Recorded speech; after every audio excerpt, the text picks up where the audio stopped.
You're going to spend roughly 26 years of your life asleep. Most people have absolutely no idea what's happening during any of it. Your brain is filing memories. Your immune system is either rebuilding or collapsing. Your emotional regulation for the entire next day is being set right now, and a mechanism is running that, if it partially fails, will leave you conscious but completely unable to move. Oh, and if you slept less than 6 hours last night, you are currently 4 times more likely to catch a cold than the person next to you. In the next 8 minutes, all of that gets explained. Right now, as you watch this video, your body is already calculating when it's going to shut you down, not in a scary way, in a wildly sophisticated, deeply weird way that most people never find out about. While you're lying there at night thinking you're doing nothing, your brain is running a biological program that determines how smart you'll be tomorrow, how well your immune system fights off illness, and whether the version of you that wakes up is the same as the one who went to bed. This is everything that actually happens inside your body, starting from the exact second you fall asleep. As the day goes on, your brain has been building up a chemical called adenosine. Every hour you're awake, more accumulates. It's basically a biological fatigue counter, ticking up since the moment you woke up this morning. Here's a fun one. Caffeine doesn't give you energy. Caffeine blocks adenosine receptors. It puts a sock over the sensor so your brain can't read how tired it actually is. The adenosine is still there. You're still accumulating the debt. You just can't feel it until the caffeine wears off, and then it hits all at once.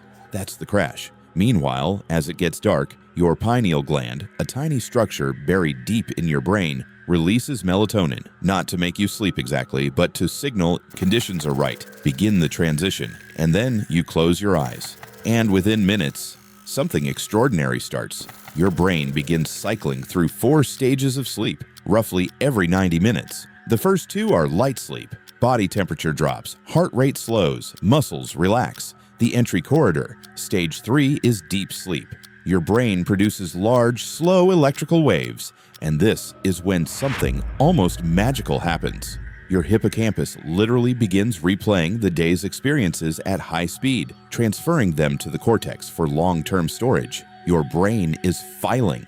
This is why pulling an all-nighter before an exam doesn't just make you tired, it robs you of the biological step that actually cements what you studied. Then comes REM sleep, rapid eye movement. Your eyes flicker under your eyelids. Your brain looks almost identical to being fully awake. This is when the brain makes connections, links old memories to new information, processes emotions, dreams. You cycle through all of this, light, deep, REM, every 90 minutes.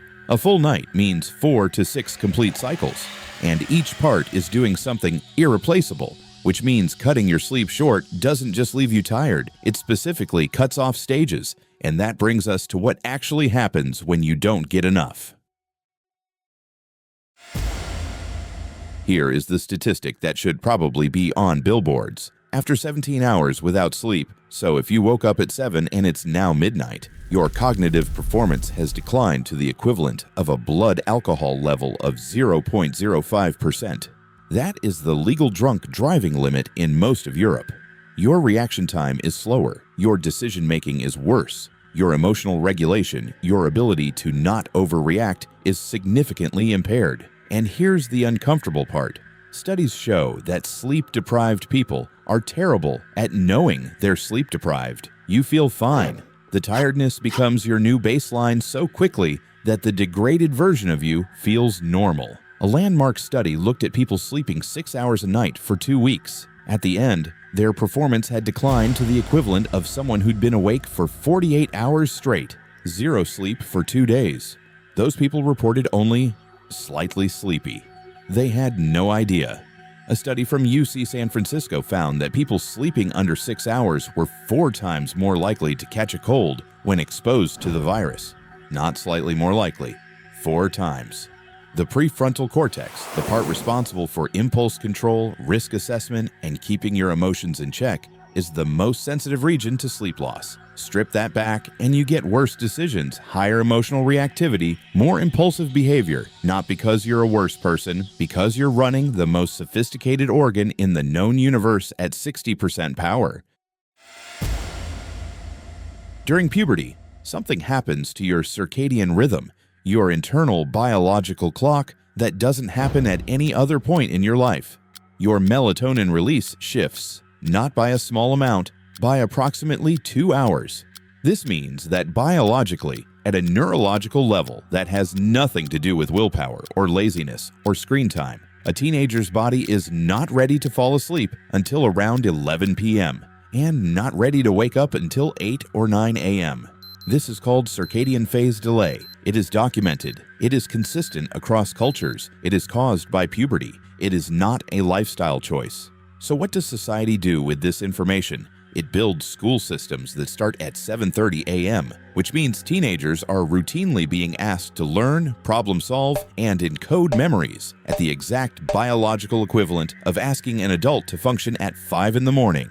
The CDC, the American Academy of Pediatrics, and the American Academy of Sleep Medicine all recommend schools should not start before 8:30 a.m.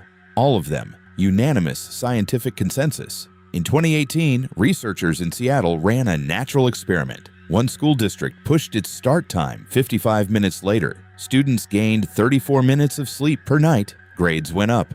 Attendance went up. Published in Science Advances on one of the most prestigious journals in the world. And yet, the majority of schools haven't changed because school schedules are built around adult work schedules and bus routes, not around the neuroscience of the students inside them.